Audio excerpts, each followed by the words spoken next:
உங்களையும் உங்கள் தலைமுறையும் ஆசீர்வதிப்பார். ஹல்லேலூயா, ஹல்லேலூயா.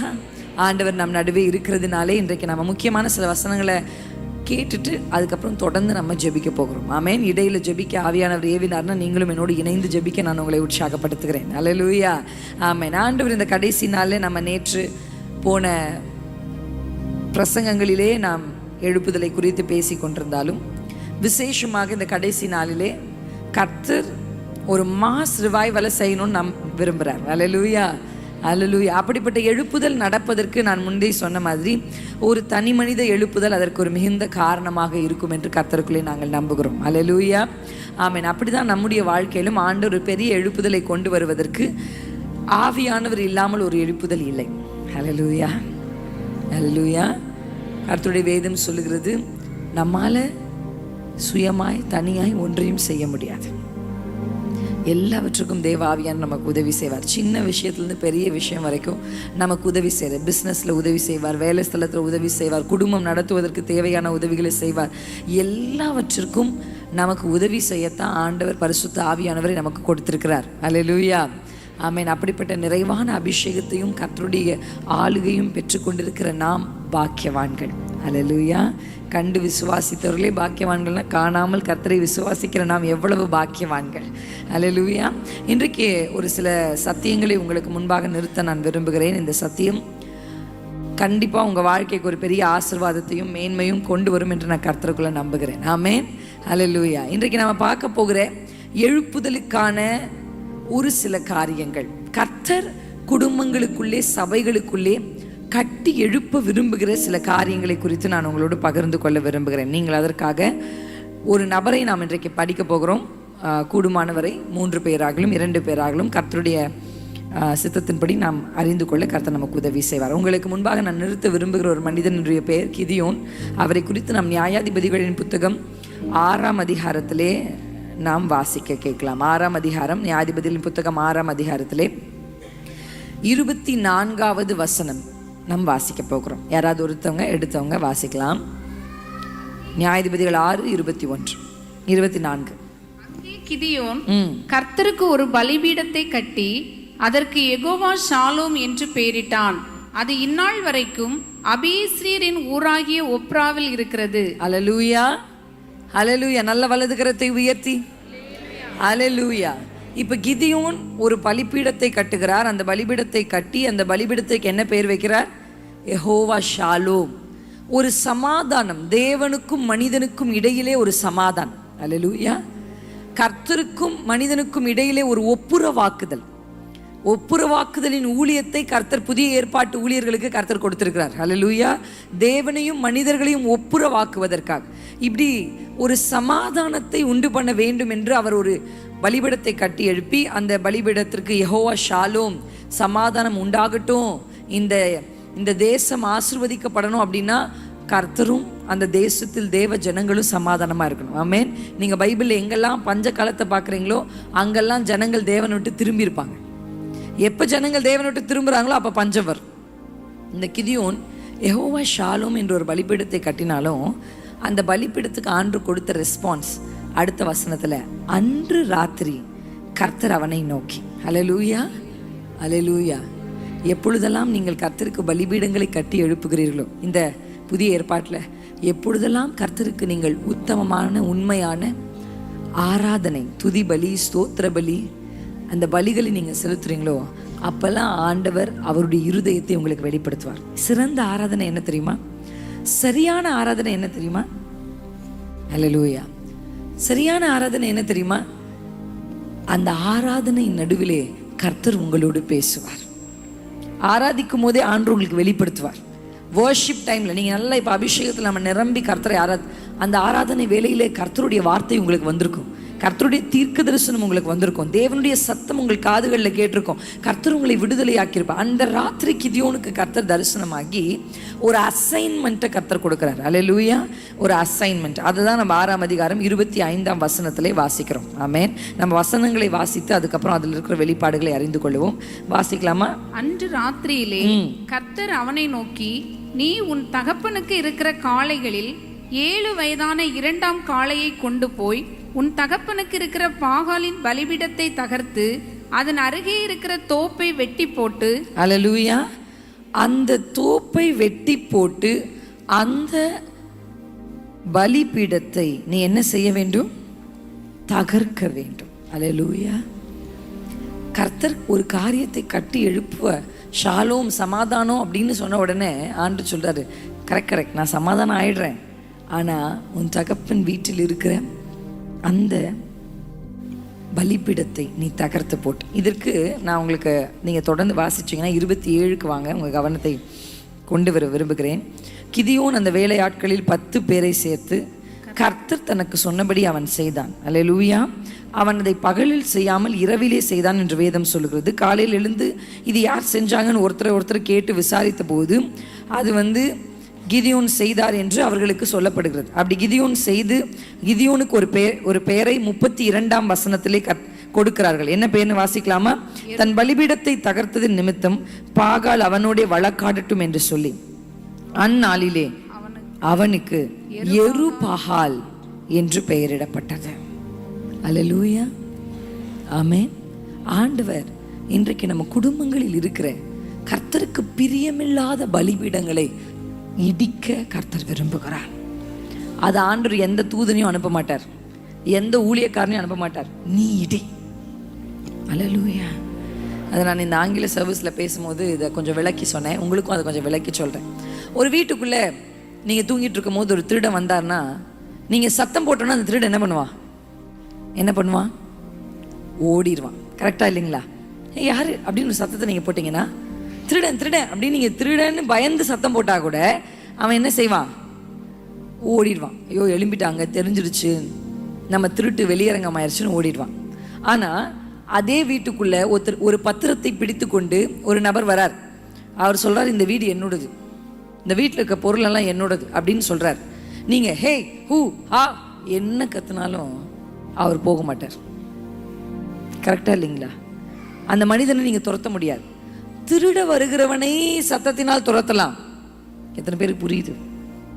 ஆனால் இவர் கையில் ஒரு பத்திரம் வச்சிருக்கார், இவர் கையில் உரிமையை வைத்திருக்கிறார். இல்லை, இவங்க முற்பிதாக்கள் இந்த தலைமுறையை எனக்குன்னு எழுதி கொடுத்துருக்காங்க, இவங்க முற்பிதாக்கள் ரத்தங்களை சிந்தி இவங்கெல்லாம் எங்களுடையவர்கள் எழுதி கொடுத்துருக்காங்க, இப்படி இவங்களை விட முடியாது, இது என்னுடையது அப்படின்னு லீகல் நோட்டீஸோட நின்னார்னா சத்தத்தினால் அவரை விரட்ட முடியாது. ஆமென், அல்லேலூயா, ஆமென். முற்பிதாக்கள் செய்த தவறுகள், இல்லை முன்னாடி நடந்த சில காரியங்கள், இல்லை நம்ம செய்தது ஏதோ ஒன்று இருளுக்கும் நமக்கும் இணையில ஒரு பாலமாக பாகாலின் பலிபீடங்களைப் போல் இருந்தால் இன்றைக்கு கர்த்தர் அதை தகர்த்து எறிய விரும்புகிறார். எத்தனை பேர் விசுவாசிக்கிறீங்க? அல்லேலூயா. எழுப்புதலுக்கு கிதியோன் மட்டும் பத்தாது, எழுப்புதலுக்கு யெருபாகால் வேணும். எத்தனை பேருக்கு புரியுது நான் சொல்றது? அல்லேலூயா. கிதியோன் மட்டும் பத்தாது, யெருபாகால்களாய் நாம் எழும்ப வேண்டும். இந்த எல்லைகளிலே கர்த்தருக்கு பிரியமில்லாத எல்லா பாகால்களின் பலிபீடங்களையும் தகர்த்து எரிகிற யெருபாகால்களாய். ஆமென். நீங்க வாழ்ற இடத்துல, உங்கள் தெருக்களிலே, உங்கள் ஊர்களிலே அந்த பலிபீடங்களை தகர்க்கிற ஒரு யெருபாகாலாய் நீங்கள் எழும்ப வேண்டும் என்று கர்த்தர் விரும்புகிறார். ஆமென். அந்த எழுப்புதலுக்கு பின்பாகத்தான் 7ஆம் அதிகாரத்திலே இந்த காரியங்களெல்லாம் கிதியோன் செய்ததற்கு பின்பாகத்தான் 7ஆம் அதிகாரத்திலே மீதியானியர்களை துரத்த கர்த்தர் ஒரு பெரிய வல்லமையை கிதியோனுக்கு கொடுக்கிறார். ஆமென். கர்த்தர் உங்களுக்குள்ளே இன்றைக்கு அந்த வல்லமையை வைக்க விரும்புகிறார். உங்கள் வீடுகளிலே சரி செய்யப்பட வேண்டிய, இடிக்கப்பட வேண்டிய சில காரியங்கள், கட்டப்பட வேண்டிய சில காரியங்கள். ஆமென். பலிபீடங்கள்னா என்ன அப்படின்னா, ஆல்டர்ஸ் ஆவிக்குரிய மண்டலங்களும் மாம்சத்துக்குரிய மண்டலும் சந்திக்கிற இடம் தான் ஆல்டர். ஆமென். ஒரு மனிதன் பலிபீடத்தை கட்டி எழுப்பி கர்த்தரை தொழுது கொண்டார் என்று சொன்னால் பரலோகம் அதை சுகந்த வாசனையா, பரலோகமும் பூமியும் இணைகிற ஒரு இடம் தான் பலிபீடம். அல்லேலூயா, அல்லேலூயா, ஆமென், ஆமென். அப்படிப்பட்ட பலிபீடங்களை நாம் கட்டி எழுப்ப கர்த்தர் விரும்புகிறார். அப்படிப்பட்ட பலிகளை நாம் செலுத்த கர்த்தர் விரும்புகிறார். இன்றைக்கு ஒரு எழுப்புதல் நம்முடைய தேசத்தில் வர வேண்டும் என்று சொன்னால் இடிக்கப்பட வேண்டிய, தகர்க்கப்பட வேண்டிய, அழிக்கப்பட வேண்டிய சில பலிபீடங்களை அழிப்பதற்கு கர்த்தர் நம்மை இப்பொழுது ஆவியிலே யெருபாகால்களாய் கர்த்தர் மாற்றுகிறார். எத்தனை பேர் விசுவாசிக்கிறீங்க? எத்தனை பேர் விசுவாசிக்கிறீங்க? ஹல்லேலூயா. எவ்வளோ ஜெபிச்சோம், எவ்வளோ சத்தம் போட்டோம், எவ்வளவு பிரயாசப்பட்டோம், சில பிரச்சனைகளை உங்கள் வாழ்க்கையிலிருந்து மாற்ற முடியவில்லை. அப்படி யாராவது இங்கே இருக்கீங்களா? இருப்பீங்க. உண்மை. இங்கே நல்லா இருக்கு, ஆனால் வீட்டுக்கு போனால் அப்படி இல்லை. அந்த பிரச்சனை என் குடும்பம் வெளியே வரல, அந்த வியாதியிலேருந்து வெளியே வரல, அந்த தோல்வியிலேருந்து வெளியே வரல, அந்த இழப்புகள், ஒரு இழப்பு அடுத்த இழப்பு அடுத்த இழப்பு அடுத்து. ஆண்டு சொல்றார், இன்றைக்கு சில பலிபீடங்களை கர்த்தர் இடிக்க விரும்புகிறார். அல்லேலூயா. கர்த்தருக்காக ஒரு உண்மையான பலிபீடம், தேவனும் நீங்களும் சந்திக்கிற ஒரு இடம், பரலோகம் பூமியும் சந்திக்கிற இடம், உங்கள் குடும்பத்திற்கு கர்த்தர் ஆசீர்வாதத்தை கொடுக்கிற இடம். அல்லேலூயா. சுகந்த வாசனையா உங்கள் பலிகளை ஏற்றுக்கொள்ளுகிற ஒரு இடத்தை கர்த்தர் உங்களுக்கு என்று ஆயத்தப்படுத்துவார். இந்த ஆவிக்குரிய எழுப்புதல் கூட்டத்தில் இந்த எழுப்புதல் 3 நாளோடு முடியக்கூடாது. ஆமென். யூ ஆர் நாட் ஜஸ்ட், நீங்கள் பிரசன்னத்தை அனுபவிப்பதற்கு மாத்திரம் இங்கே வரல, பிரசன்னத்தை சுமந்து கொண்டு போவதற்கு கர்த்தர் உங்களை கொண்டு வந்திருக்கிறார். அல்லேலூயா. நல்லா இருந்துச்சு அப்படின்னு நீங்கள் எக்ஸ்பீரியன்ஸ் பண்ணிட்டு போயிட்டீங்கன்னா இந்த 3 நாளுடைய கூட்டம் சக்ஸஸ் ஆனால் எனக்கு தெரியாது. ஆனால் இன்றைக்கு நீங்கள் பெற்றிருக்கிற இந்த அபிஷேகத்தை சுமந்து கொண்டு போய் உங்கள் வீடுகளிலே தகர்க்கப்பட வேண்டியவைகளை தகர்த்து, கட்டி எழுப்பப்பட வேண்டியவைகளை நீங்கள் கட்டி எழுப்பும் பொழுது ஆட்டோமேட்டிக்காக மீதியானிகள் துரத்தப்படுவார்கள். ஒரு பெரிய சமாதானமும் சந்தோஷமும் உங்கள் வீடுகளில் மாத்திரமல்ல, உங்கள் எல்லைகளிலும் உண்டாகும். எத்தனை பேர் விசுவாசிக்கிறீங்க? அல்லேலூயா, அல்லேலூயா. இப்போ வலது கரத்தை நன்றாய் அசைத்து, அப்படிப்பட்ட குடும்ப பின்னணியிலிருந்து நம்ம சத்ரு நல்ல ஸ்ட்ராங் ரூட் எடுத்து, இல்லை இந்த வீட்டில் பிறந்த தலைச்சன் பிள்ளை என்னுடையது, இந்த வீட்டில் பிறந்திருக்கிற ஆண் பிள்ளை என்னுடையது, இந்த வீட்டில் பிறந்திருக்கிற பெண் பிள்ளை என்னுடையது, இல்லை இவங்களுடைய பிஸ்னஸ் வளரவே வளராது, இந்த குடும்பம் வறுமையிலிருந்து மீண்டு வரவே முடியாது, இந்த வீடுகளுக்குள்ள யாருமே சமாதானமாக இருக்கக்கூடாது, பாதி வயதில் மறிக்கிறவர்கள் இந்த வீடுகளுக்குள்ள எழுமணும், இப்படி எப்படி பெரிய திட்டங்களை சத்ரு போட்டிருந்தாலும் இன்றைக்கு எருபகாலாகிய கிதியோனின் மேல் இறங்கி வந்த அதே தேவாவியானவர் இன்றைக்கு உங்கள் மேலே இறங்கி வருகிறார். தகர்க்கப்பட வேண்டிய பலிபீடங்களை தகர்ப்பதற்கு தேவையான அபிஷேகம், இடிக்கப்பட வேண்டிய பலிபீடங்களை இடிப்பதற்கு தேவையான அபிஷேகம், இதுவரையிலும் சத்ரு வந்து உங்களோட கனெக்ஷன்ல இருக்கிறதுக்கு, உங்க வீடுகளுக்கு வருகிறதற்கு, உங்கள் ஊழியத்தை டிஸ்டர்ப் பண்றதுக்கு, நீங்கள் பெற்ற பிள்ளைகளை டிஸ்டர்ப் பண்றதுக்கு அவன் பயன்படுத்துகிற அந்த பலிபீடங்கள் இயேசு கிறிஸ்துவின் நாமத்தினாலே இப்பொழுதே தகர்க்கப்படட்டும், தகர்க்கப்படட்டும். நல்ல ஆவியில ஜெபிங்க. ஒரு எழுப்புதலுக்கு முன்பாக, ஒரு சுத்திகரிப்புக்கு பின்பாக தான் ஒரு எழுப்புதல் வரும். ஒரு சுத்திகரிப்பு நம் வீடுகளுக்குள்ளே, ஒரு சுத்திகரிப்பு நம் சரீரத்திலே, ஒரு சுத்திகரிப்பு நம் சிந்தையிலே, ஒரு சுத்திகரிப்பு. ரேபா காபா தீரா சீக்கரபா தரபலபா ரேலகதரமந்தரிமை சீக்கரபா. வீடுகளில் தேவையில்லாமல் இருக்கிற அசுத்தமான பொருட்களை வீட்டை விட்டு வெளியே எறிவதற்கான ஒரு அபிஷேகம். கர்த்தருக்கு பிரியமில்லாத எது உங்கள் வீடுகளுக்குள்ள இருந்தாலும் அதை தூக்கி எறிய, அதை இடிக்க, அதை அழிக்க, அதை மண்ணுக்குள் புதைக்க. ரேபா கவா திரபதரபா. லாபானுடைய சொரூபங்களை திருடி வந்திருக்கிறாயா? அதை மண்ணில் புதை, தோண்டி புதை. மாகா ரீபா கரபா பாபா சேகதரபா. அந்த சொரூபங்களோடு தகப்பன் வீட்டை சேர முடியாது. ரேபா கரபாசி கபாபா பாபா ரீலோலேலே சேபா பாபா. எகிப்திலிருந்து விக்கிரகங்களை சுமந்து வந்து கொண்டிருக்கிறாயா? ரேபா கரபா பாபா பாபா சேரபா பாபா ரேபா பாபா பாபா. எகிப்தை விட்டு வெளியே வந்தாலும் இன்னும் எகிப்தின் மேலே சிந்தை, எகிப்தின் மேலே ஆசை. ரே பாபா பாபா சீக்கபா. என் ஜனத்தை திரும்பி பார்க்க வைக்கிற எதுவா இருந்தாலும்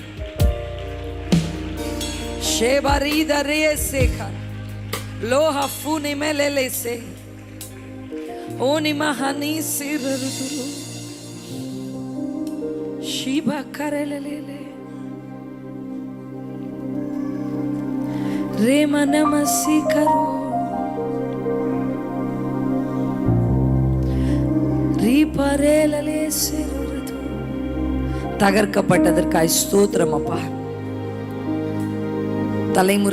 தலைமுறையாய் வருகிற வியாதிகளின் கூறுகள் முறிக்கப்பட்டதற்காய் ஸ்தோத்திரம்.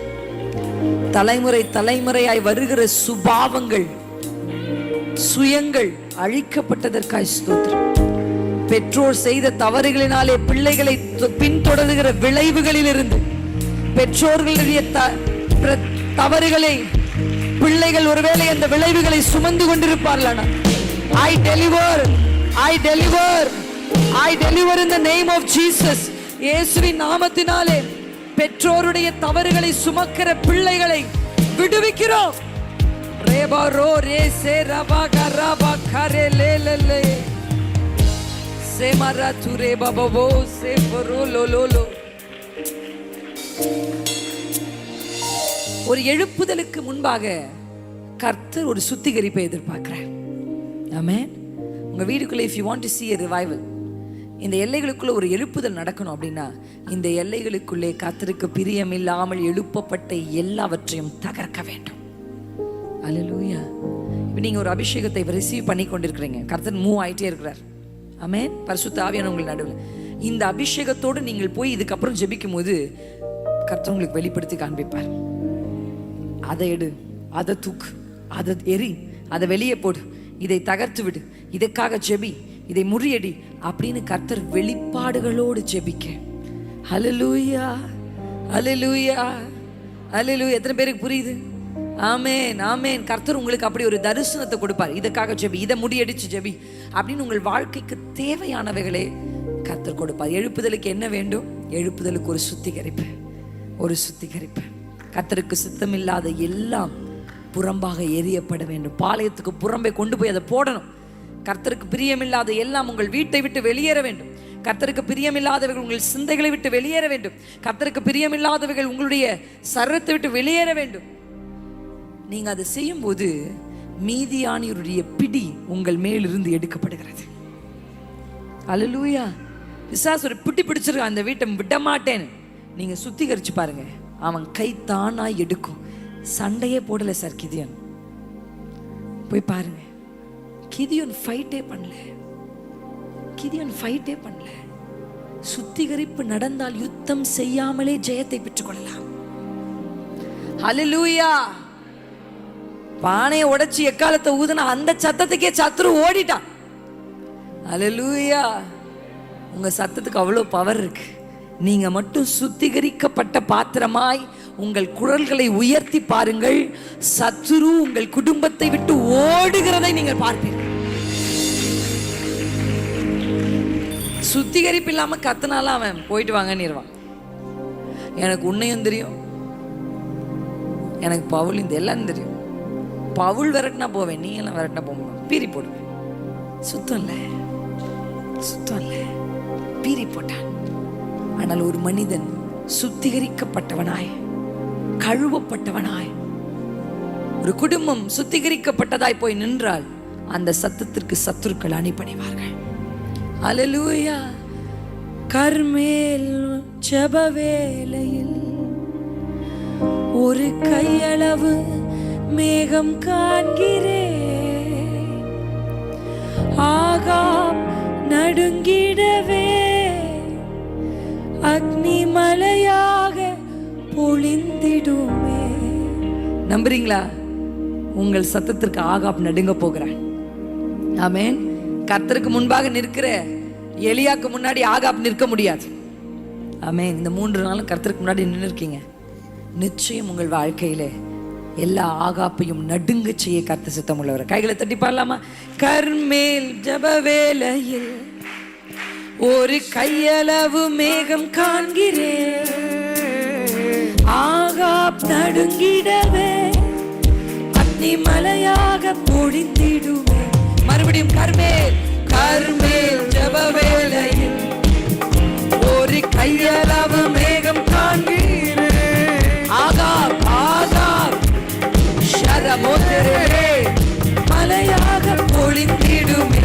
அக்கினியாய், அக்கினியாய் இறங்கிடுமே, அக்னி நாவாக அமர்ந்திடுமே, பெரும் காற்றாக வீசிடுமே, ஜீவ நதியாக பாய்ந்திடுமே. அக்கினியாய், அக்கினியாய் எருப்பகாலாய், எருப்பகால் ஷபத்திர பலவதோ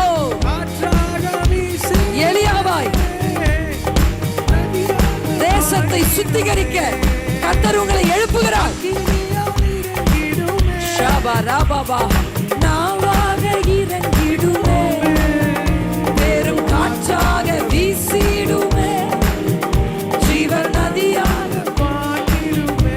கடைசி அக்கினியாய், அக்கினியாய் ஓரே மாரா ரீகா வாரா ஷெரபதுருருருருரு ஜீவன் நதியாக பாய்ந்திடுமே.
பலபஷி தரபலா ரேகரலான மசிகரா. அல்லேலூயா. எத்தனை பேர் உணர்ந்து கொண்டீர்கள்? எழுப்புதலுக்கான முதல் படி சுத்திகரிப்பு. அல்லேலூயா. சுத்திகரிப்பு. நம்மால நம்மை பரிசுத்தப்படுத்த முடியாது, நம்மால நம்மை சுத்திகரிக்க முடியும். அல்லேலூயா. ஆமென். சுத்திகரிப்பு என்பது கண் காணக்கூடியவைகளை சுத்தம் செய்வது. பரிசுத்தம் என்பது கண் காணாதவைகளை. You cannot see holiness. கரெக்டா இல்லைங்களா? பரிசுத்த ஆவியானவர் இல்லாம ஒருத்தரும் பரிசுத்தமாய் மாற முடியாது. நல்லவர்களா இருக்கலாம், பரிசுத்தமாய் இருக்க முடியாது. இந்த உலகத்தில் எத்தனையோ நல்லவர்கள் எழும்பி இருக்கிறார்கள், மரித்திருக்கிறார்கள். ஆனால் பரிசுத்தம் உள்ளவர் ஒரே ஒருவர் தான். அவர் என் இயேசு கிறிஸ்து. அவர் என் இயேசு கிறிஸ்து. அந்த கிறிஸ்துவின் ஆவியுடையவர்களால் தான் இந்த பூமியிலே, அசுத்த பூமியிலே பரிசுத்தமாய் கர்த்தருக்காக வாழ முடியும். அபிஷேகத்துக்காய் காத்திருக்கிற யாராவது இங்க இருப்பீங்கன்னா இதுதான் உங்களுக்கான வாய்ப்பு. அல்லேலூயா. சின்ன பிள்ளைகள் மேல கூட கர்த்தர் அபிஷேகத்து, ஏன்னா மாம்சமான யாவர் மேலும் குழந்தைங்களுக்கெல்லாம் கொடுக்க முடியாதுன்னு ஆண்டவர் சொல்ல மாட்டார். தாகமுள்ள எவன் மேலும் கர்த்தர் தண்ணீர் ஊற்றுவார். அல்லேலூயா. எந்த ஜாதி, எந்த கோத்திரம், எந்த குலம், உலகம் உங்களிடத்தில் கேட்கிற கேள்வியை பரிசுத்த ஆவியானவர் கேட்க மாட்டார். அல்லேலூயா. கர்த்தர் உங்களிடத்தில் கேட்கிறது, நீ தாகமாய் இருக்கிறாயா? அப்படிப்பட்ட மேலான அபிஷேகத்திற்கு நீ தாகமாய் இருக்கிறாயா? கர்த்தரிடத்தில் நீங்கள் உங்களை அர்ப்பணித்தீர்கள் என்று சொன்னால் உங்களை கொண்டு கர்த்தர் ஒரு பெரிய எழுப்புதலை கொண்டு வருவார். பயந்த கிதியோனை கண்டு கர்த்தர் பெரிய காரியங்களை செய்தார். உங்களையும் கொண்டு என்னையும் கொண்டு செய்வார். அல்லேலூயா. எத்தனை பேர் இன்னைக்கு அதை முடிவெடுக்கிறீங்க? என்னுடைய வீட்டுக்கு போய் குடும்ப தலைவர்கள், உங்கள் வீட்டில் மாடி இருக்குன்னா அந்த மாடியில் போய் நடந்து நடந்து செபிங்க. குடும்ப தலைவர்கள் நான் சொல்கிறேன், நீங்கள் செஞ்சு பாருங்க. அந்த மாடியை சுற்றி சுற்றி சுற்றி சுற்றி அந்த எல்லைகளை சுற்றி சுற்றி காம்பவுண்ட் இருக்கும் அப்படின்னா அந்த சுற்றி சுற்றி வாங்க. குடும்ப தலைவர்களுக்கு நான் சொல்லுகிறேன், நீங்கள் தான் அந்த வீட்டுடைய அத்தாரிட்டி. அல்லேலூயா. நீங்கள் உங்களுக்கு தான் கர்த்தர் அந்த அதிகாரத்தை கொடுத்துருக்கிறார். நீங்கள் சுற்றி சுற்றி வந்து வந்து உங்கள் குடும்பத்திற்காக ஜெபிங்க. நீங்க ஜெபிக்கும் போதே கர்த்தர் சில விஷயங்களை உங்களுக்கு வெளிப்படுத்துவார். கண் பார்க்கும், உங்க ஆவிக்குரிய கண்களுக்கு காமிப்பார். நான் சேலஞ்ச் பண்ணிட்டு போறேன் இன்னைக்கு. எலியா கர்மேல்ல சேலஞ்ச் பண்ண மாதிரி உங்களை சேலஞ்ச் பண்றேன். நீங்க நடந்து ஆவிக்குள்ளாகி ஜெபித்து பாருங்கள். உங்கள் குடும்பத்தினுடைய, நீங்க பேசி மாற்ற முடியாதது, நீங்க பணம் கொடுத்து மாறாதது, நீங்க அழுது மாறாதது, நீங்க மனம் கவலை தூங்காம கஷ்டப்படுறீங்க, இது எல்லாத்துக்கும் ஒரே சொல்யூஷன். ஆவியோடு எழும்பி நடந்து நடந்து நடந்து நடந்து நடந்து ஜெபிங்க. குடும்ப தலைவிகள் முழங்கால் போட்டு வீட்டுக்குள்ள நடந்து நடந்து ஜெபிங்க. ஒரு அறைகளுக்குள்ள போய் ஜெபிங்க. கிச்சனுக்குள்ள போயிட்டு வாங்க, ஜெபத்தில் அந்நிய பாஷை பேசிட்டே போயிட்டு வாங்க. பெட்ரூம்குள்ள போய் அந்நிய பாஷை பேசி ஜெபிங்க. நடந்து நடந்து நடந்து பிள்ளைகள்லாம் ஸ்கூலுக்கு அனுப்பிட்டு வீட்டில் இருக்கிற தாய்மார்கள் நல்லா ஜெபிங்க. ஹல்லேலூயா. சும்மா உங்களுக்கு தெரிஞ்சதை சொல்றது ஜெபம் இல்லை சார். தெரியாதவைகளை கண்டு அவைகளை டிஃப்யூஸ் பண்றது ஜெபம். இவன் அப்படி செய்யறான், அவன் அப்படி செய்யறான்னு கோழி மூட்டுறது ஜெபம் இல்ல. எவன் எப்படி செய்தாலும் அவைகளை அழிக்க கர்த்தர் என் மேல் ஒரு அபிஷேகத்தை வைத்திருக்கிறார் என்ற அபிஷேகத்தில் எழும்புவதுதான் ஜெபம். ஷாக்கா பாராந்துராலா. அல்லேலூயா. எத்தனை பேர் ட்ரை பண்ண போறீங்க? அதான் எழுப்புதலுக்கான முதல் படி. உங்க தலைமுறை கர்த்தரோடு ஒட்டி, கர்த்தரோட உறவாடி, கர்த்தரோட நடக்கிற தலைமுறையா இருக்குன்னா இன்னைக்கு நீங்க யுத்தம் பண்ணணும். தாவீது யுத்த புருஷனா இருந்து பலத்த யுத்தங்களை செய்தான். அதனாலதான் சாலமோன் சமாதான புருஷனா இருந்தார். பெற்றோர் யுத்த புருஷர்களா இருந்தால் பிள்ளைகள் சமாதான புருஷர்களாய் இருப்பார்கள். எத்தனை பேருக்கு புரியுது? அல்லேலூயா. பணம் எல்லாம் உங்கள் பிள்ளைகளை சமாதான புருஷர்களாய் மாற்றாது. நிலங்களும் புலங்களும் நகைகளும் உங்கள் பிள்ளைகளை சமாதானமாய் ஒரு இடத்தில் உட்கார வைக்காது சார். நீங்க யுத்த புருஷர்களாய் எழும்பி பாருங்க. அடுத்த தலைமுறை சமாதான புருஷனாய் சிங்காசனத்தில் அமர்ந்து ராஜரீகம் பண்ணும்படியாக ஆளுகைகளை உங்கள் பிள்ளைகள் கைகளிலே தேடி வந்து கர்த்தர் கொடுங்க. அல்லேலூயா. எழும்பணும். எருபாகாலா எழும்பணும். கிதியோனா எழும்பணும். வேடிக்கை பார்க்க கர்த்தர் என்னை அபிஷேகிக்கவில்லை, மடங்கடிப்பதற்கும் மேற்கொள்ளுவதற்கும் சர்ப்பங்களையும் தேள்களையும் மிதிப்பதற்கும் கர்த்தர் எனக்கு அபிஷேகத்தை கொடுத்திருக்கிறார். ஹல்லேலூயா. ஆமென். ஒரு எழுப்புதலுக்கான இரண்டாவது மிகவும் முக்கியமான ஒரு விஷயத்தை எசேக்கியேல் தீர்க்கதரிசன புத்தகம் 37ஆம் அதிகாரத்தில் உங்களுக்கு காண்பிக்கும். நல்லா தெரிந்த மனப்படமா தெரிஞ்ச ஒரு அதிகாரம் இது. ஆனா சேனையாய் ஒரு ஜனத்தை நிறுத்துவதற்கு, ஜனங்களா நிறுத்துறது டிஃப்ரெண்ட். ஒரு குடிமக்களாய் நிறுத்துகிறதற்கு ஒரு பெரிய முயற்சி தேவையில்லை சார். குடும்பமா கோத்திரமா நிறுத்துறதுக்கு ஒரு பெரிய முயற்சி தேவையில்லை. ஆனா ஒரு கூட்ட ஜனங்களை சேனைகளாக்க வேண்டும் என்று சொன்னால் அதற்கு ஒரு அபிஷேகம் தேவை, ஒரு அனாயிட்டிங் தேவை. அது என்ன அனாயிட்டிங் தெரியுமா? ப்ராஃபட்டிக்கல் அனாயிட்டிங், தீர்க்க தரிசன அபிஷேகம். அல்லேலூயா. நீங்க எசேக்கியேல் தீர்க்க தரிசன புத்தகம் 37ஆம் அதிகாரத்துக்குள்ள நமக்கு தெரிந்த வசனங்களாக இருக்கிறதுனால, நாம் நன்றாய் பரிச்சயமான ஒரு பகுதியாக இருக்கிறதுனால உங்களை நேரடியாக நான் 3ஆம் அதிகாரத்துக்கு கொண்டு போக விரும்புகிறேன். நீங்கள் 3ஆம் அதிகாரத்துக்கு உங்கள் கவனத்தை செலுத்தும் பொழுது அந்த 3ஆம் அதிகாரத்தினுடைய முதல் வரிசையில் வருகிற கடைசி வார்த்தையை பாருங்க. அவர் என்னை நோக்கி ஒரு வார்த்தையை சொல்றாரு. என்ன சொல்றாரு? என்ன சொல்றாரு? மனுபுத்திரனே. சொல்லுங்க, சத்தமா சொல்லுங்க, மனுபுத்திரனே. நீங்க பாருங்க, இந்த வார்த்தையில் இருக்கிற ஒரு ஆழம் என்னன்னா, எசேக்கியேலேன்னு கர்த்தர் சொல்லல. அல்லேலூயா. எசேக்கியேலே, தீர்க்கதரிசியே அப்படின்னு கர்த்தர் கூப்பிடல. எப்படி சொன்னாரு? மனுபுத்திரனே. எந்த ஒரு மனுபுத்திரனாலும் இந்த ஒரு அபிஷேகத்தை ரிசீவ் பண்ண முடியும். எத்தனை பேருக்கு புரியுது? பால் புதிய ஏற்பாட்டில் அதை எழுதுறார். நீங்கள் தீர்க்க தரிசன வரங்களை நாடுங்கள். ஹல்லேலூயா. பணத்தை நாடுங்கள், பொருளை நாடுங்கள், மேன்மைகளை நாடுங்கள், பதவிகளை நாடுங்கள் பவுல் எழுதல. ப்ராஃபட்டிக்கல் கிஃப்ட நாடுங்கப்பா. தீர்க்க தரிசன வரத்தை நாடு. ஏன்னா தீர்க்க தரிசன அபிஷேகம் உடையவர்கள் எங்கு இருக்கிறார்களோ அங்க எழுப்புதலின் அக்கினியும் இருக்கும். எத்தனை பேருக்கு புரியுது? ப்ராஃபட்டிக்கல் அனாயிட்டிங் பழைய ஏற்பாட்டிலும் புதிய ஏற்பாடு. பழைய ஏற்பாட்டில் ஒரு சிலர் மேல இருக்கு, ஆனா புதிய ஏற்பாட்டில் ஜனங்களின் மேலே கர்த்தர் கொடுக்கிறார். அல்லேலூயா. அப்படி கர்த்தர் இந்த ஒரு தீர்க்கதரிசியின் வாயின் வழியாக, இந்த தீர்க்கதரிசியின் சத்தத்தின் வழியாக, இந்த தீர்க்கதரிசியுடைய வோக்கல் கார்டு மூடி திறக்கும் போது ஒரு வாய்ஸ், ஒரு சத்தம், ஒரு வார்த்தை வருது பாருங்க. அந்த வார்த்தையின் வழியாக உலர்ந்த எலும்புகளை அவர் உயிரடைய செய்தார்.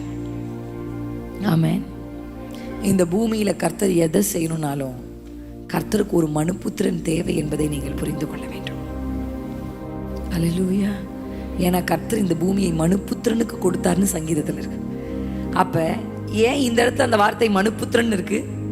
சார், நான் ஒரு எலும்பை, உலர்ந்த எலும்பை கூட ஒரு சேனையா மாற்றுவேன். ஆனா எனக்கு என் பட்சத்துல நிக்க ஒரு மனுபுத்திரன் தேவை. இந்த எல்லையிலே ஒரு எழுப்புதலின் அக்கினி பற்றி எரிவதற்கு கர்த்தர் பட்சத்தில் நிற்கிற மனுபுத்தர்கள் தேவை கர்த்தருக்கு. தீர்க்கதரிசிகள், பெரிய திறமை உள்ளவர்கள், இதெல்லாம் கர்த்தர் உங்ககிட்ட கேட்கல. கர்த்தருடைய பட்சத்தில் நிற்க நீங்கள் தயாரா? நீங்கள் தயாரா? நீங்க கர்த்தருடைய பட்சத்தில் நின்னா அவர் உங்களுக்கு சொல்லி கொடுப்பார். நீங்க அதை சொன்னா மட்டும் போதும். நான் சொல்றேன், ஆவிக்குரிய வாழ்க்கை தான் இந்த உலகத்தில் சுலபமான எளிதான வாழ்க்கை. நிறைய பேர் ஆவிக்குரிய வாழ்க்கை தான் ரொம்ப கஷ்டம்னு நினைக்கிறாங்க. இல்ல, ஆவியானவர் உங்களுக்குள்ள இருந்து, ஆவியானவர் உங்களை இயக்க நீங்கள் இடம் கொடுத்து விட்டீர்கள் என்று சொன்னால் அவரே உங்களை இயக்கி கொண்டு போவார். அதுதான் ஈஸியான வாழ்க்கை. அல்லேலூயா. அமெரிக்கையும் சமாதானமுமான வாழ்க்கை. அந்த வாழ்க்கை யார் தர முடியும்னா பரிசுத்த ஆவியானவர் தான் தர முடியும். இந்த இடத்திலே நாம் பார்க்கிற ஒரு எழுப்புதலை போல இந்த மாவட்டத்தில் ஒரு எழுப்புதலை நம்ம பார்க்கணும். சேனை எழும்பணும், ஒரு சேனை எழும்பணும். அதுக்கு கர்த்தர் யாரை தேடுறார்? மனுபுத்திரரை தேடுகிறார். வயதை அங்க ஏஜ் எல்லாம் குறிப்பிடப்படலை. உங்களுக்கு 70 வயதானாலும் பரவாயில்ல, நீங்கள் கர்த்தர் பட்சத்தில் நின்றால் உங்களை வைத்து ஒரு சேனையை கர்த்தரால் எழுப்ப முடியும். அல்லேலூயா. நீங்க சொல்ற வார்த்தை, நீங்க வீட்டுக்குள்ள உட்கார்ந்து ஜெபிக்கிற ஜெபம் அங்க எங்கேயோ குடித்து வெறித்திருக்கிற ஒரு வாலிபனை சந்திக்கும். அல்லேலூயா. நீங்கள் வீடுகளில் உட்கார்ந்து ஜெபித்து இயேசுவின் நாமத்தினாலே நீங்கள் உரைக்கிற தீர்க்க தரிசனம் கர்த்தரை விட்டு பின்வாங்கி போய் வைன் ஷாப் முன்னாடி நின்றுட்டு இருக்கிற ஒரு குடும்ப தலைவனை சந்திக்கும். அல்லேலூயா. ஆமென். தெரிந்தவைகளை ஜெபிக்கிறது இல்ல, உங்களுடைய உதடுகளை ரோமர் 8 நம்ம வாசிக்கிறோம். நாம் ஜெபிக்க வேண்டியது இன்னது என்று அறியாமல் இருக்கும் பொழுது நமக்குள் இருந்து அவர் எப்படி ஜெபிக்கிறாரா? வாக்கு கடங்கா பெருமூச்சோட. சாதாரணமான இலை பாருகிற ஒரு ஜெபம் அல்ல, பெருமூச்சோட. எத்தனை பேர் இடம் கொடுக்க விரும்புறீங்க? எந்த மனுப்புத்திலிருந்து வந்தாலும், நீங்கள் ஒரு குடும்ப தலைவி, வீட்டில் இருக்கிறீங்க, வேலை தான் செய்கிறீங்க, இல்லை நீங்கள் ஒரு பிஸ்னஸ் மேன், நீங்கள் படிச்சுட்டு இருக்கீங்க, ஸ்கூல் போகிறீங்க, காலேஜ் போகிறீங்க, நீங்கள் எவராக இருந்தாலும் இன்றைக்கு கர்த்தருடைய கரம் உங்கள் மேல் அமருவதற்கு நீங்கள் இடம் கொடுத்தால், பரிசுத்த ஆவியானவர் உங்களை கொண்டு போவதற்கு இடம் கொடுத்தால், பரிசுத்த ஆவியானவர் உங்களை இயக்குவதற்கு நீங்கள் இடம் கொடுத்தால், உங்கள் வாயின் வழியாக அநேக உலர்ந்த எலும்புகளை கர்த்தர் உயிரடைய செய்வார், உயிரடைய செய்வார், உயிரடைய செய்வார். அல்லேலூயா. நம்புறீங்களா கர்த்தர் உங்களை கொண்டு அதை செய்வார் என்று சொல்லி? கேட்கறதுக்கு நல்லா இருக்கு சிஸ்டர், அப்படியே ரத்தம் கொதிக்குது, ஆமா அப்படின்னு. ஆனால் கொஞ்ச நேரத்தில் அந்த ஃபயர் எனக்குள்ளேருந்து குறையிறத நான் பார்க்குறேன். அப்படி யாராவது நீங்கள் இருப்பீங்கன்னா, இன்றைக்கு உங்கள் மேல் ஒரு விசேஷித்த தேவ கரம் இறங்க போகிறது. அல்லேலூயா. அந்த கரம் உங்களை நடத்துவதற்கு மட்டும் நீங்கள் இடம் கொடுத்தா போதும். அப்பா நான் விட்டு கொடுக்குறேன். நான் ஆண்டவர்கிட்ட ஒரு ஜெபத்தை எப்பவுமே ஜெபிப்பேன். என்ன தெரியுமா? ஆண்டவரே, நான் உங்களை யூஸ் பண்ணக்கூடாது, நீங்கள் என்ன யூஸ் பண்ணணும். I pray like this. I don't want to use you. உங்களை யூஸ் பண்ணி நான் பெரிய ஆளாயி, உங்களை யூஸ் பண்ணி பணம் சம்பாதிச்சு, உங்களை யூஸ் பண்ணி பேர் புகழ் வாங்கக்கூடாது. That's not my intention. கர்த்தரை நான் யூஸ் பண்ணிக்க கூடாது என் தேவைகளுக்காக. கர்த்தர் என்ன யூஸ் பண்ணணும். நான் நினைத்ததை அவரை வைத்து நான் சாதிக்க கூடாது, அவர் நினைத்ததை என்னை வைத்து அவர் சாதிக்கணும். எத்தனை பேருக்கு புரியுது? கைகளை தட்டி அது நடக்கணும். என் விருப்பத்தை அவருடைய நாமத்தை வைத்து நான் நிறைவேற்றக்கூடாது, அவருடைய விருப்பத்தை என் வழியாக அவர் நிறைவேற்றணும். ஹல்லேலூயா. எலும்பு பள்ளத்தாக்கிலே கைகளை உயர்த்தி ஒரு சேனையை நான் காண்கிறேன், அதிகாரம் தந்திடுமே,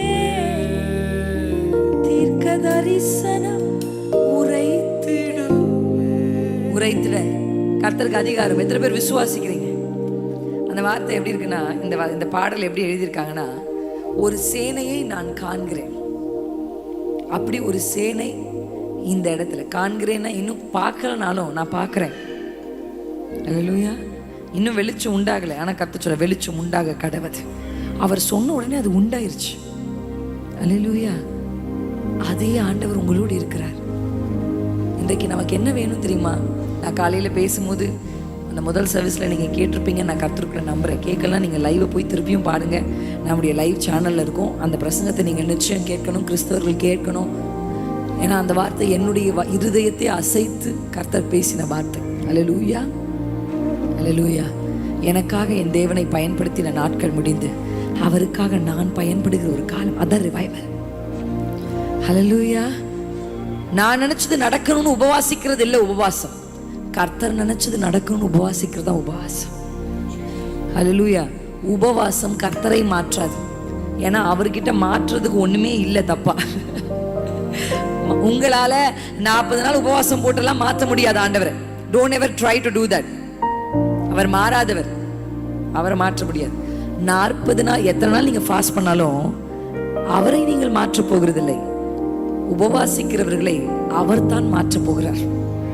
உங்க நீங்க சரியான ஃபாஸ்டிங் இருந்தீங்கன்னா, அந்த 40 days முடியும் போது உங்க விருப்பம் மாறும். ஒரு விஷயத்தை நீங்க விரும்பி பார்த்துட்டு இருப்பீங்க, நீங்க உங்களை கர்த்தருடைய ஆவியானவருக்கு அர்ப்பணித்து உங்கள் சரீரத்தை ஒடுக்கி அதை கீழ்படுத்தினீங்கன்னா உங்களுக்கு அது வெறுப்பா இருக்கும். பிடிச்சு பார்க்குற ஒரு விஷயத்தை பார்த்தா வெறுப்பா இருக்கும். பிடிச்சு கேட்ட ஒரு விஷயத்தை கேட்டாலே காது கூசும். உட்கார்ந்து பேசிட்டு இருந்த விஷயத்த, அதான் சார் ரிவைவல். கூடி உட்கார்ந்து குடும்ப கதைகளையும் அடுத்த வீட்டு கதைகளையும் பேசிக்கொண்டிருந்த ஸ்திரீகள் கூடி உட்கார்ந்து அடுத்த தலைமுறைகளுக்காக ஜெபிச்சா அது எழுப்புதல் தானே. ஹல்லேலூயா. டீ கடையில உட்கார்ந்து அரசியல் பேசிக்கொண்டிருந்த குடும்ப தலைவர்கள் சபைக்குள்ளாக வந்து கைகளை உயர்த்தி, பரிசுத்த கைகள், ஆண்கள் தங்கள் பரிசுத்த கைகளை உயர்த்தி ஜெபிக்கணும். அப்படி ஆண்கள் பரிசுத்த கைகளை உயர்த்தி ஜெபிக்க ஆரம்பிச்சா அது அல்லவோ சரி எழுப்புதல். அல்லேலூயா. ரீல்ஸையும் வீடியோஸையும் பார்த்துட்டு இருக்கிற வாலிபர்கள், தெரியல என்னால இருக்க முடியல, எனக்கு வந்து ஜெபிக்கணும் போல இருக்கு அப்படின்னு சர்ச்சில் வந்து முழங்கால நின்று கைகளை உயர்த்தி அழுது தேசத்துக்காக திறப்பில் நின்று பாவ மன்னிப்பு ஜெபத்தை ஏறெடுப்பாள் என்றால் அதுதானே சரி எழுப்புதல். அல்லேலூயா. எங்கோ எழுப்புதல் நடக்கும் நினைக்காதீங்க. நமக்குள்ள, நம்ம வீட்டுக்குள்ள, நம்முடைய சபைகளிலே, நம்முடைய வட்டாரங்களிலே அந்த எழுப்புதலை கர்த்தர் செய்ய விரும்புகிறார். அதுக்கு நான் என்ன விசுவாசிக்கிறேன்னா, ஒரு ப்ராஃபெட்டிக்கல் அனாயிட்டிங்கை கர்த்தர் இன்றைக்கு சபையின் மேலே கட்டவிழ்க்க போகிறார். அல்லேலூயா. உலர்ந்த எல்லாவற்றையும் உயிரடைய பண்ணுகிறேன். ஏன்னா பாஸ்டர் அப்பவே வர்ஷிப் டைம்ல பாடிட்டார், அந்த ஜீவ நதி அதை கர்த்தர் கட்டவிழ்க்க போகிறார். உங்கள் வீடுகளிலே உலர்ந்து போயிருக்கிற எதுவானால், காய்ந்த கோல் யார்கிட்ட இருந்துச்சு? ஆரோன். அந்த கோல் காய்ந்து போயிருந்தது. ஆனா தேவ சமூகத்துக்கு போனா ஒரே ராத்திரி சார் அந்த கோளுடைய அடையாளம் தெரியாத மாதிரி மாறிடுச்சு. எத்தனை பேருக்கு புரியுது? அந்த அபிஷேகத்துக்குள்ள போனா, அந்த பெட்டிக்கு கிட்ட போனா, தேவ சமூகத்திற்கு போனா, காய்ந்த கோல், காய்ந்த கோல். எங்களை மாதிரி தானே உனக்கும் கோல் இருக்கு, நானும் நீயும் ஒண்ணுதான் அப்படின்னு உலகம் உங்களை பார்த்து சொல்லுது. கரெக்டா இல்லையா? நீ போய் ஜெபிக்கிற, உன் வாழ்க்கை அப்படிதான் இருக்கு. நான் ஜெபிக்கல, இங்கதான் உட்கார்ந்துருக்கேன், என் வாழ்க்கை அப்படிதான் இருக்கு. ஜெபிக்கிறவளுக்கும் ஜெபிக்காதவர்களுக்கும் வித்தியாசம் இல்லையே. ஆராதிக்கிறவளுக்கும் ஆராதிக்கிறவங்களுக்கும் வித்தியாசம் இல்லையே. நம் குடும்பங்கள் சந்திக்கிற அதே சவால்களை அவர்களும் சந்திக்கிறார்கள். அவர்கள் குடும்பத்தில் வருகிற அதே பிரச்சனை நம்ம குடும்பத்தில் வருதே. அல்லேலூயா. அதற்கு இந்த காய்ந்த கோல் என்ன செய்யணும் தெரியுமா? நான் வித்தியாசமானவன்றதை நிரூபிக்கணும்னா, ஆரோனே உன் கோல் தேவ சமூகத்திற்கு போய் இருக்குமானால் அந்த அபிஷேகம் அந்த கோலை துளிர்க்க செய்து, காய்க்க செய்து, கனி கொடுக்க வைத்தது. ஒரே ராத்திரி. உலர்ந்த எலும்புகள் உயிரடையுமா? காய்ந்த கோல் உயிரடையுமா? உயிரடையும், உயிரடையும். அது அபிஷேகம் பெற்றவனுடையதா இருந்தால், அபிஷேகம் பெற்றவன் அந்த இடத்தில் இருந்தால். எத்தனை பேர் நம்புறீங்க? அல்லேலூயா. ஒரு ஸ்பிரிச்சுவல் டார்க்னஸ் இந்த இடத்தை விட்டு, இந்த எல்லையை விட்டு விலகுற ஒரு காலம் வந்து விட்டது. இதே எல்லையில உங்க டெரிட்டரியில ஸ்கூல்ஸ் இருக்கிறத நான் பார்த்தேன். இதே டெரிட்டரியில மருத்துவமனை இருக்கிறத பார்த்தேன். இதே டெரிட்டரியில எத்தனையோ வாலிபர்கள் ஹெட்செட்டை வச்சு நடந்துகிட்டு இருக்கிறத நான் பார்த்தேன் கண் கூட. இவர்கள் நம்ம ஆலயத்திற்கு ஓடி வரணும். அல்லேலூயா, அல்லேலூயா, ஆமென், ஆமென். பிசாசு பிடித்தவர்கள் அப்படியே நடந்து வரணும், வந்து இங்க விழணும். இந்த சத்தம், இந்த சத்தம், அல்லேலூயா, அவ்வளவு தூரத்திற்கு போகும்படி கர்த்தர் உதவி செய்வாராக. நம்புறீங்களா? நல்ல கண்களை மூடி ஒரு விசேஷித்த அபிஷேகம், ஒரு எழுப்புதலின் அபிஷேகம் உங்களுக்குள்ள வர வேண்டும் என்று கர்த்தர் விரும்புகிறார். நல்ல கண்களை மூடி தேவ சமூகத்திலே எனக்குள்ள ஒரு தீர்க்க தரிசன அபிஷேகம், ஒரு ப்ராஃபெட்டிக்கல், ஒரு ரிவைவல் உங்க உச்சந்தலையிலிருந்து உங்க உள்ளம் கால் வரை, from the crown of your head to the toe. உங்க தலைமுடி, உங்கள் வஸ்திரம், உங்கள் விரல்கள், உங்கள் கால்கள், உங்களுடைய எல்லாவற்றையும் அபிஷேகம் அப்படியே கன்சியூம் பண்ணணும். ஒரு சர்வாங்க தகனம் பலினா அப்படியே அந்த பலி தோல் உரிச்சு அதை துண்டங்களாக வெட்டி வச்சா மொத்தமும் எரியணும். அந்த பலிபீடத்தின் மேல சாம்பல் தான் மிஞ்சணும். அப்படி நம்முடைய வாழ்க்கையிலே நம்முடைய எல்லாவற்றையும் இழந்து தேவ சித்தத்தை செய்வதற்கு கர்த்தர் உங்களை அழைக்கிறார். சரியான பலிபீடங்கள் கட்டி எழுப்பப்படுறதை நான் பார்க்கிறேன். வீடுகளுக்குள்ளே குடும்ப ஜபங்கள் ஆரம்பிக்கப்படுகிறதை நான் பார்க்கிறேன். குடும்பம் குடும்பமாக உபவாசிக்கிற அனுபவங்கள் திருச்சபையில் எழும்புகிறதை நான் பார்க்கிறேன்.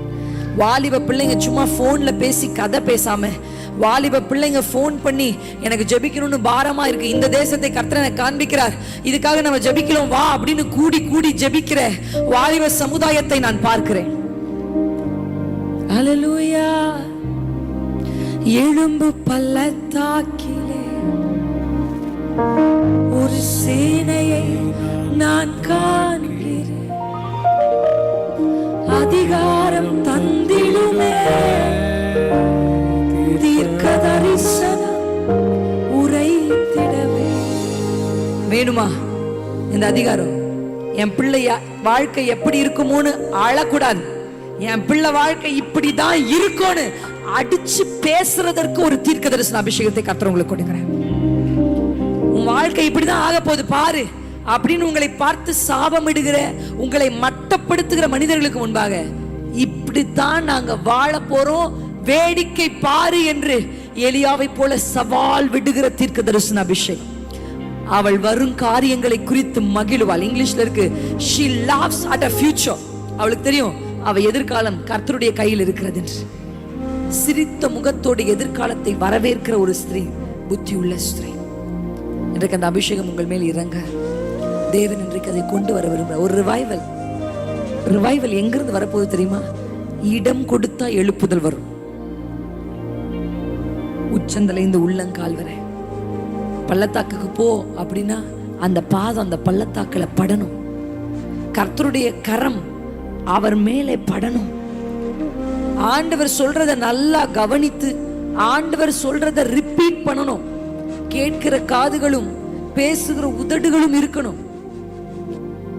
இப்படி ஒரு மனுஷன் கர்த்தர் பட்சத்துல நின்னா கர்த்தர் யுத்தத்தை செய்வார், கர்த்தர் எழுப்புதலை கொடுப்பார்.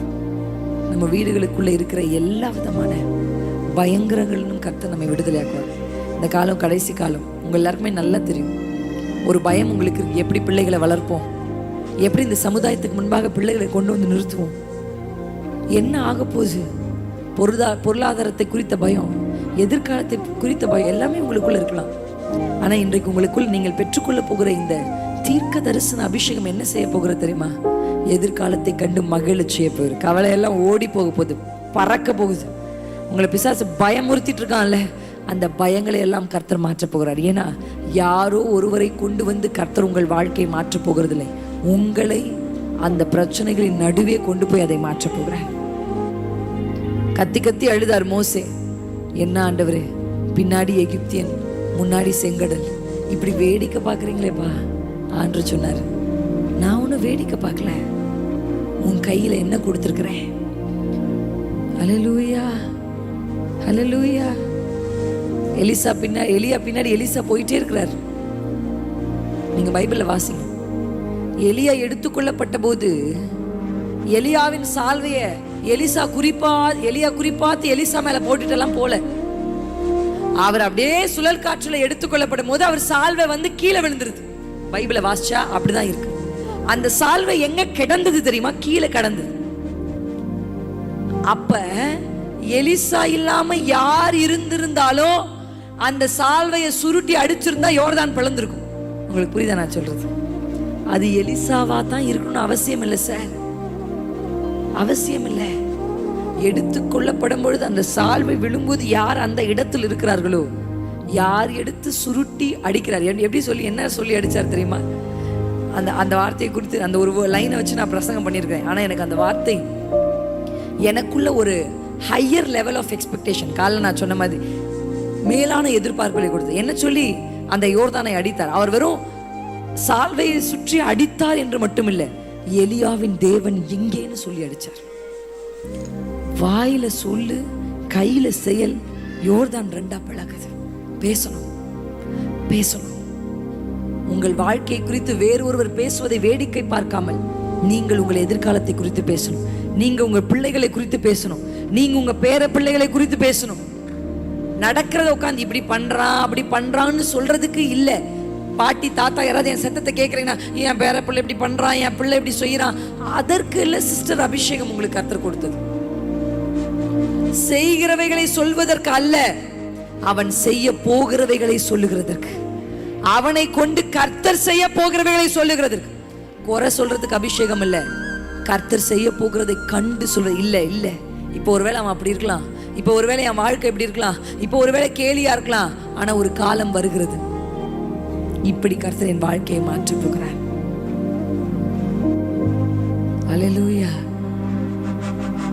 அந்த விசுவாசம் உங்களுக்குள்ள இன்றைக்கு உயிர்ப்பித்திருக்கும் நான் நம்புறேன்.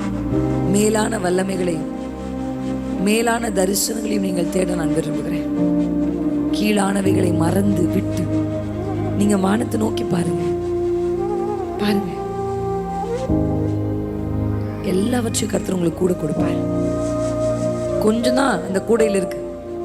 கர்த்தருடைய வேதம் சொல்ல, அவர் அப்படியே அண்ணாந்து பார்த்து அந்த 2 மீனை பங்கிட கொடுத்தாருன்னு இருக்கு பைபிள்ல. இப்படி அண்ணாந்து பார்த்து இறங்கின உடனே நம்ம என்ன நினைக்கிறோம், அப்படிதானே காட்சி போடுறாங்க படங்கள் எல்லாம். இப்படி ஜீசஸ் இப்படி தூக்கி பிடிச்சி இறக்கணும்னு நிறைய இருந்துச்சு. ஆனால் பைபிள் எப்படி இருக்கு தெரியுமா? அவர் தூக்கி பிடிச்சி இப்படியா அந்த 2 மீனையும் பங்கிட கொடுத்தார். அவங்க பங்கிட்டு கொடுக்க அதுலேருந்து வந்துக்கிட்டே இருந்துச்சு. ஹல்லேலூயா. நீங்கள் கர்த்தரை அண்ணாந்து பாருங்கள், தேவனுடைய ராஜ்யத்தை பாருங்கள், உங்களுக்குரிய எல்லாவற்றையும் கர்த்தர் கொடுப்பார். அந்த அதிகாரத்தில் இப்படி எழுதியிருக்கு, எல்லாரும் திருப்தி அடைந்தார்கள். ஆமென். நான் இதை தீர்க்க தரிசனமா உங்க வாழ்க்கைக்கு நேரா சொல்றேன். திருப்தியான ஒரு வாழ்க்கையை கர்த்தர் உங்களுக்கு கட்டளையிட இன்றைக்கு விருப்பம் உள்ளவராயிருக்கிறார். அவங்க உட்கார்ந்து சாப்பிட்றாங்க, இன்னும் வேணும் இன்னும் வேணும், எத்தனை பந்தி கேட்டாலும் கொடுத்துருப்பாங்க. ஆனா காலி ஆகவே இல்லை. அப்பாடா வயிறு ஃபுல்லாயிருச்சு, போதும் போதும் அப்படின்னு சொல்லிதான் 5000 புருஷர்களும் பெண்களும் பிள்ளைகளும் அப்பா போதும் போதும் திருப்தி ஆயிடு திருப்தி ஆயிடு. அல்லேலூயா. அதை பிடித்து உயர்த்தி கண்களை ஏறெடுத்து பாரு. உங்க குறைவுகளை கையில வச்சுக்கோங்க, தப்பு இல்லை. மனசுல பாரம் இருக்கு, வேதனை இருக்கு, கையில வச்சுக்கோங்க. ஆனா உங்க பார்வை எங்க இருக்கணும் தெரியுமா? ஐயோ இவ்வளவு தான் இருக்கா, 2 மீன் தான் இருக்கா, இவ்வளவு தான் இருக்கா.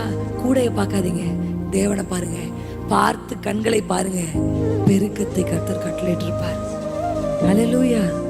இந்த எக்ஸசைஸ் புரியுதா? குறைவுகள் வரும் பொழுது கூடைய பார்க்க கூடாது, உயர்த்தி பிடித்து. 10,000 தான் சம்பளமா, சம்பள கவர் வந்த உடனே உயர்த்தி பிடித்து, ஆண்டவரே குறை உள்ளதுதான், கொஞ்சம் தான், இதை வச்சு குடும்பம் நடத்துறது கஷ்டம்தான், ஆனாலும் இதை பெருக்கி தருகிற இந்த 10,000 வச்சே திருப்தியா வாழ வைக்கிற ஒரு இயேசு எங்க கூட இருக்கிறீர் என்பதை. அல்லேலூயா. அந்த போல்ட்னஸ், அந்த தைரியம், இது எது கொடுக்கும் தெரியுமா? அபிஷேகம்.